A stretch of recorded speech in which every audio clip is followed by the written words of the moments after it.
মেজবাউল হাসান। এই মাসটাকে অক্টোবর মাস পুরো মাসব্যাপী চলতেছে ব্রেস্ট ক্যান্সার অ্যাওয়ারনেস মাস। ব্রেস্ট ক্যান্সার বর্তমানে মহামারী আকার ধারণ করছে বা অনেক বেশি দেখা যাচ্ছে।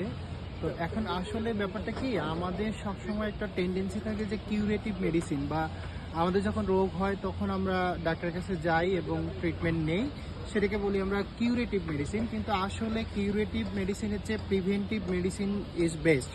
তো আমরা যেটা জানি যে প্রিভেনশন ইজ বেটার দেন কিউর।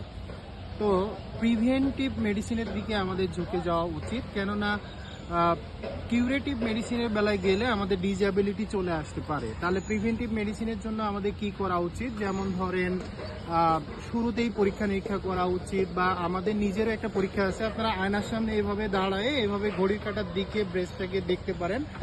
তখন দেখা যায় যে এখানে কোনো লাম্প যদি থাকে বা ব্রেস্ট ক্যান্সারের হিস্ট্রি থাকে ফ্যামিলিতে, তখন এই জিনিসগুলো হলে আমরা দ্রুত ডক্টরের শরণাপন্ন হয়ে প্রিভেনশনটা নিতে পারবো। Thank you.